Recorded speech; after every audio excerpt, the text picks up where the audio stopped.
Welcome to the audio edition of St. Giles in the Word for November 18th, 2024. Our readings today are Matthew 16 and Numbers 2.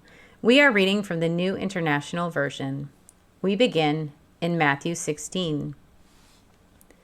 The Pharisees and Sadducees came to Jesus and tested him by asking him to show them a sign from heaven.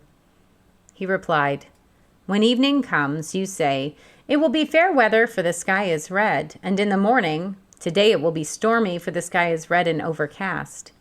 You know how to interpret the appearance of the sky, but you cannot interpret the signs of the times. A wicked and adulterous generation looks for a sign, but none will be given it except the sign of Jonah." Jesus then left them and went away. When they went across the lake, the disciples forgot to take bread. "Be careful," Jesus said to them, "be on your guard against the yeast of the Pharisees and Sadducees." They discussed this among themselves and said, "It is because we didn't bring any bread." Aware of their discussion, Jesus asked, "You of little faith, why are you talking among yourselves about having no bread? Do you still not understand? Don't you remember the 5 loaves for the 5,000, and how many basketfuls you gathered? Or the 7 loaves for the 4,000, and how many basketfuls you gathered? How is it you don't understand that I was not talking to you about bread? But be on your guard against the yeast of the Pharisees and Sadducees." Then they understood that he was not telling them to guard against the yeast used in bread, but against the teaching of the Pharisees and Sadducees. When Jesus came to the region of Caesarea Philippi, he asked his disciples, "Who do people say the Son of Man is?" They replied, "Some say John the Baptist, others say Elijah, and still others Jeremiah or one of the prophets." "But what about you?" he asked. "Who do you say I am?" Simon Peter answered, "You are the Messiah, the Son of the living God."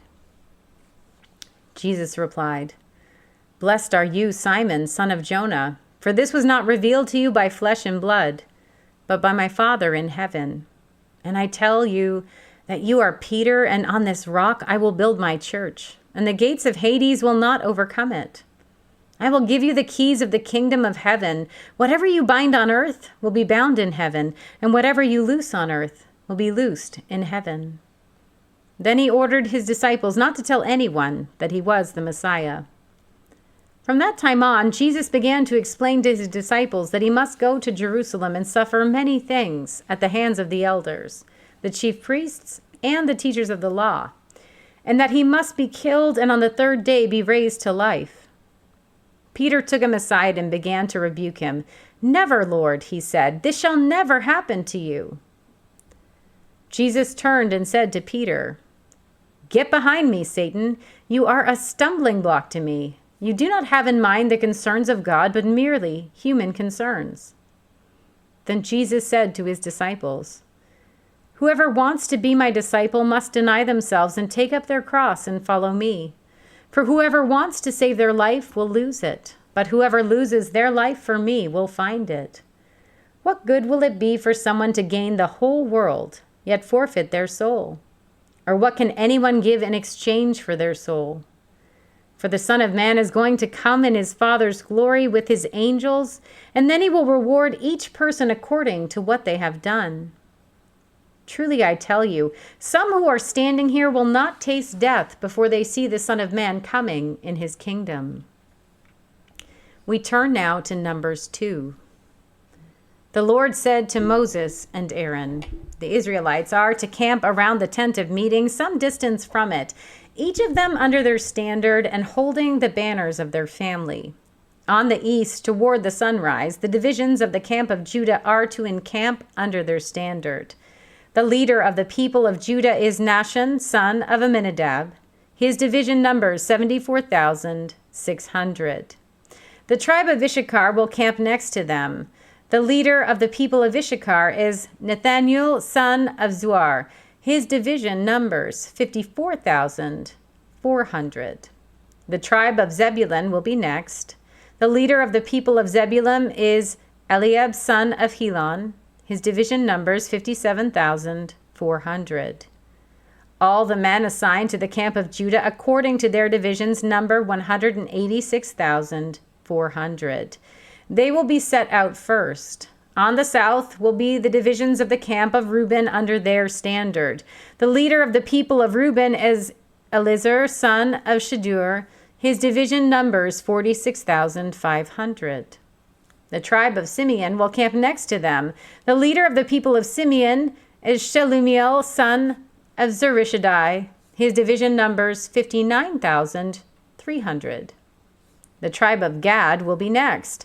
The leader of the people of Gad is Eliasaph, son of Deuel. His division numbers 45,650. All the men assigned to the camp of Reuben according to their divisions number 151,450. They will set out second. Then the tent of meeting and the camp of the Levites will set out in the middle of the camps. They will set out in the same order as they encamp, each in their own place under their standard. On the west will be the divisions of the camp of Ephraim under their standard. The leader of the people of Ephraim is Elishama, son of Ammihud. His division numbers 40,500. The tribe of Manasseh will be next to them. The leader of the people of Manasseh is Gamaliel, son of Pedahzur. His division numbers 32,200. The tribe of Benjamin will be next. The leader of the people of Benjamin is Abidan, son of Gideoni. His division numbers 35,400. All the men assigned to the camp of Ephraim according to their divisions number 108,100. They will set out third. On the north will be the divisions of the camp of Dan under their standard. The leader of the people of Dan is Ahiezer, son of Ammishaddai. His division numbers 62,700. The tribe of Asher will camp next to them. The leader of the people of Asher is Pagiel, son of Ochran. His division numbers 41,500. The tribe of Naphtali will be next. The leader of the people of Naphtali is Ahira, son of Enan. His division numbers 53,400. All the men assigned to the camp of Dan number 157,600. They will set out last under their standards. These are the Israelites, counted according to their families. All the men in the camps by their divisions numbers 603,550. The Levites, however, were not counted among the other Israelites as the Lord commanded Moses. So the Israelites did everything the Lord commanded Moses. That is the way they encamped under their standards, and that is the way they set out, each of them with their clan and their family. Here ends our reading for today.